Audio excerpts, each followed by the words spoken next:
ದಕ್ಷಿಣ ಕನ್ನಡ, ಉಡುಪಿ, ಉತ್ತರ ಕನ್ನಡ ಮತ್ತು ಶಿವಮೊಗ್ಗ ಜಿಲ್ಲೆಗಳಲ್ಲಿ ಅಡಿಕೆ ಬೆಳೆಗೆ ತಗುಲಿದಂಥ ಕೊಳೆ ರೋಗದಿಂದ ಅಪಾರ ನಷ್ಟ ಅನುಭವಿಸಿರುವ ಬಗ್ಗೆ ರೈತರಿಗೆ ಪರಿಹಾರ ಒದಗಿಸುವ ಬಗ್ಗೆ ಮಾನ್ಯ ಗಣಿ ಮತ್ತು ಭೂವಿಜ್ಞಾನ ಹಾಗೂ ತೋಟಗಾರಿಕೆ ಸಚಿವರ ಗಮನವನ್ನು ಸೆಳೆದಿದ್ದೇನೆ ಸಭಾಧ್ಯಕ್ಷರೇ. ನೀವು ಸಮಯ ಇಲ್ಲ ಅಂತ ಹೇಳಿದ್ರಿ, ಉತ್ತರ ಕೊಟ್ಟಿದ್ದಾರೆ. ನಾನು ನನ್ನ ವಿಚಾರಗಳನ್ನು ಅವರ ಗಮನವನ್ನು ಸೆಳೀತೇನೆ. ಸಭಾಧ್ಯಕ್ಷರೇ, 2024ರಲ್ಲಿ ಮಿನಿಮಮ್ ರೈನ್ ಫಾಲು 804.6 ಮಿಲಿಮೀಟರ್ ಬಿದ್ದಿದೆ ಸಭಾಧ್ಯಕ್ಷರೇ. ಆಯಿತು. ಆದರೆ 2025ರಲ್ಲಿ ಮಿನಿಮಮ್ ರೈನ್ ಫಾಲ್ ಇರುವಂಥದ್ದು 804.6 ಮಿಲಿಮೀಟರ್. ಇವಾಗ ನಮ್ಮ ದಕ್ಷಿಣ ಕನ್ನಡ ಜಿಲ್ಲೆಯಲ್ಲಿ 1002.9 ಮಿಲಿಮೀಟರ್ ಮಳೆ. ಕೊಟ್ಟಿದ್ದಾರೆ. ಅಲ್ಲ, ಅವರು ಉತ್ತರ ಕೊಟ್ಟದಕ್ಕೆ ನಾನು ಅದಕ್ಕೆ ಕೇಳ್ತಾ ಇರೋದು. ಅವರು ಉತ್ತರ ಕೊಟ್ಟದ್ರಲ್ಲಿ ಇದು ಇಲ್ಲ ಸಭಾಧ್ಯಕ್ಷರು. 2 ನಿಮಿಷ ಆದ್ರೂ ಕೊಡಿ ನಮಗೆ. 3 ದಿವಸದಿಂದ ಒಂದು ಕಾಲಿಂಗ್ ಅಟೆನ್ಷನ್ಗೆ ಕಾಯ್ತಾ ಇದ್ದೀವಿ ಸಭಾಧ್ಯಕ್ಷರೇ. 3 ದಿವಸ, ನಿನ್ನೆ ರಾತ್ರಿ 12 ಗಂಟೆ ಕಾದಿದ್ದೀವಿ.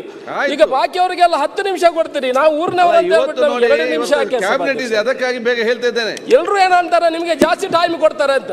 ಇಲ್ಲ ಇಲ್ಲ, ನೀವು ನಮಗೆ ಟೈಮೇ ಕೊಡೋದಿಲ್ಲ. ಟೈಮ್ ಇಲ್ಲ, ಕ್ಯಾಬಿನೆಟ್. ಆಯ್ತು, 2 ನಿಮಿಷ ಅಲ್ಲಿ ಮುಗಿಸ್ತೀನಿ ಸಭಾಧ್ಯಕ್ಷರೇ. ಎಷ್ಟು ಮಳೆ ಬಿದ್ದಿದೆ, ಏನಾಗಿದೆ ಅಂತ ಅವ್ರಿಗೆ ಹೇಳಬೇಕಲ್ಲ. ಗೊತ್ತಿದೆ, ಇದೆಲ್ಲ ನೋಡಿದ್ರೆ ಸಾಕಾಗಿದೆ ಅಲ್ಲ ಅವ್ರಿಗೆ. ಅಲ್ಲ, ಅವ್ರಿಗೆ ಹೇಳಬೇಕಲ್ಲ ಎಷ್ಟು ಮಳೆ ಬಿದ್ದಿದೆ. ಮಾತಾಡಬೇಕು. ಈಗ ಈ ನೋಡೋಣ ಸಭಾಧ್ಯಕ್ಷರೇ. ಈಗ ಈ ವರ್ಷ ಇವತ್ತಿನವರೆಗೆ ಎವರೇಜ್ ರೈನ್ಫಾಲ್ ಇಡೀ ವರ್ಷದ್ದು 804 ಮಿಲಿಮೀಟರ್. ಈ ವರ್ಷ ಈವರೆಗೆ 1002.9 ಮಿಲಿಮೀಟರ್ ಮಳೆ ಬಿದ್ದಿದೆ ಸಭಾಧ್ಯಕ್ಷರೇ. ಈಗ ಇಡೀ ಕೊಳೆ ರೋಗ ಬಂದು ನಿಮ್ಮ ಏರಿಯಾದಲ್ಲಿ ಸ್ವಲ್ಪ ಕಡಿಮೆ ಇದೆ ಅಡಿಕೆ. ನಮ್ಮ ಏರಿಯಾದಲ್ಲಂತೂ ಅಡಿಕೆಗೆ ಎಲ್ಲ ಅವಲಂಬಿತರಾಗಿರೋ ರೈತರು ಅವಲಂಬಿತರಾಗಿದ್ದಾರೆ ಸಭಾಧ್ಯಕ್ಷರೇ. ಟೋಟಲ್ ಡ್ಯಾಮೇಜ್ ಆಗಿರುವಂಥದ್ದು ಈ ಕೊಳೆ ರೋಗದಿಂದ ಸುಳ್ಯದಲ್ಲಿ 1100 ಹೆಕ್ಟೇರ್ ಹೋಗಿದೆ. ಪುತ್ತೂರಿನಲ್ಲಿ 2100 ಹೆಕ್ಟೇರ್ ಕೃಷಿ ಭೂಮಿ ಅಡಿಕೆ ಪೂರ್ತಿ ಅಡಿಕೆ ಬಿದ್ದಿದೆ. ಬೆಳ್ತಂಗಡಿಯಲ್ಲಿ 1980 ಹೆಕ್ಟೇರಲ್ಲಿ ಹೋಗಿದೆ. ಬಂಟ್ವಾಳದಲ್ಲಿ 1715 ಹೆಕ್ಟೇರ್ ಹೋಗಿದೆ. ಕಡಬದಲ್ಲಿ 2150 ಹೆಕ್ಟೇರ್ ಪೂರ್ತಿ ಕೃಷಿಯಲ್ಲಿ ಅಡಿಕೆ ಏನಿದೆ ಮರದಲ್ಲಿ ಕೊಳ್ಳೆ ರೋಗದಿಂದ ಎಲ್ಲ ಬಿದ್ದಿದೆ ಸಭಾಧ್ಯಕ್ಷರೇ. ಒಟ್ಟು 11,139 ಹೆಕ್ಟೇರಲ್ಲಿ ಪೂರ್ತಿ ಅಡಿಕೆನೇ ಇಲ್ಲ ಸಭಾಧ್ಯಕ್ಷರೇ. ನಾನು ಗಮನ ಸೆಳೆಯುವಂಥದ್ದು, ಸರಕಾರ ಅದು ಬಿಟ್ಟು ಇನ್ನೊಂದು ತೊಂದರೆ ಇದೆ ಸಭಾಧ್ಯಕ್ಷರೇ. ಗಾಳಿ ಬಂದಿದೆ, ಹೆಚ್ಚಿನ ಗಾಳಿ ಬಂದದ್ರಿಂದ ಎಲ್ಲ ಕಡೆ ಅಡಿಕೆ ಮರಗಳು ಎಲ್ಲ ಬಿದ್ದಿದೆ. ಒಂದು ಅಡಿಕೆ ಮರ ಮೇಲೆ ಬರಬೇಕಿದ್ರೆ, ಅಡಿಕೆ ಪಡಿಬೇಕಿದ್ರೆ 5 ರಿಂದ 6 ವರ್ಷ ಬೇಕಾಗ್ತದೆ. ಇವತ್ತು ಸರ್ಕಾರ ಏನು ಮಾಡ್ತದೆ ಸಭಾಧ್ಯಕ್ಷರೇ, 22,500 ರೂಪಾಯಿಯನ್ನು 1 ಹೆಕ್ಟೇರ್ಗೆ ಕೊಡ್ತದೆ. 1 ಹೆಕ್ಟೇರಲ್ಲಿ 1370 ಅಡಿಕೆ ಗಿಡ ನಿಲ್ತದೆ ಸಭಾಧ್ಯಕ್ಷರೇ. ಆದರೆ ಒಂದಕ್ಕೆ 16 ರೂಪಾಯಿ ಆಯಿತು ಒಂದು ಗಿಡಕ್ಕೆ.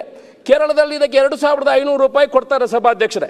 ನಮ್ಮ ದಕ್ಷಿಣ ಕನ್ನಡ ಜಿಲ್ಲೆಯಿಂದ ಜಿಲ್ಲಾಧಿಕಾರಿಗಳು ಒಂದು ಪ್ರಸ್ತಾವನೆಯನ್ನು ಕಳಿಸಿದ್ದಾರೆ. ಸುಮಾರು ಪುತ್ತೂರಿಗೆ 4.2 ಕೋಟಿ ರೂಪಾಯಿ, ಇಡೀ ದಕ್ಷಿಣ ಕನ್ನಡ ಜಿಲ್ಲೆಗೆ 24 ಕೋಟಿ ರೂಪಾಯಿಯ ಅನುದಾನ ಬೇಕು ಅನ್ನೋ ವಿಚಾರವನ್ನು ಮಾನ್ಯ ಮಂತ್ರಿಗಳಿಗೆ ಕಳಿಸಿದ್ದಾರೆ.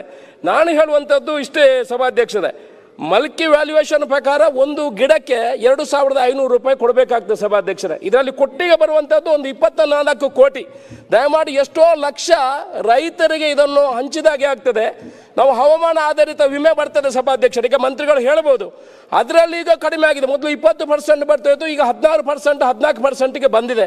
ನಾನು ಹೇಳುವಂಥದ್ದು ಒಂದಷ್ಟು ಏನು ಪರಿಹಾರವನ್ನು ಕೊಡಬೇಕು. ಎಷ್ಟೋ ಜನ ರೈತರು, ಲಕ್ಷಗಟ್ಟಲೆ ಜನ ರೈತರು ಇದಕ್ಕೆ ಒಂದು ಕಡೆಯಿಂದ ಕೊಳೆ ರೋಗ ಆದರೆ ಇನ್ನೊಂದು ಕಡೆ ಹಳದಿ ರೋಗ ಕೂಡ. ಮಂತ್ರಿಗಳೇ, 1 ನಿಮಿಷ ಹೇಳ್ತೀನಿ.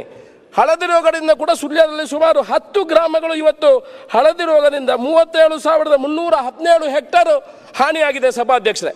ಅದರಿಂದ ದಯಮಾಡಿ ಸರ್ಕಾರ ಇಡೀ ದಕ್ಷಿಣ ಕನ್ನಡ, ಉಡುಪಿ, ಶಿವಮೊಗ್ಗ ಈ ಭಾಗಕ್ಕೆ ಇದಕ್ಕೆ ಪರಿಹಾರ ಕೊಡಬೇಕು. ಇದೊಂದು ದೊಡ್ಡ ಪರಿಹಾರ ಅಲ್ಲ ಸಭಾಧ್ಯಕ್ಷ, ಸರ್ಕಾರಕ್ಕೆ ಸುಮಾರು 24-25 ಕೋಟಿ ಕೊಡುವ ಮುಖಾಂತರ ಆ ಪರಿಹಾರವನ್ನು ಕೊಡಬೇಕು ಅಂತ ಮಾನ್ಯ ಮಂತ್ರಿ ಅವರು ಚೆನ್ನಾಗಿದ್ದಾರೆ, ಒಳ್ಳೆಯವರಿದ್ದಾರೆ, ಖಂಡಿತ ಮಾಡ್ತಾರೆ. ಅವರ ಗಮನವನ್ನು ಸೆಳೀತೀನಿ ಸಭಾಧ್ಯಕ್ಷರೇ.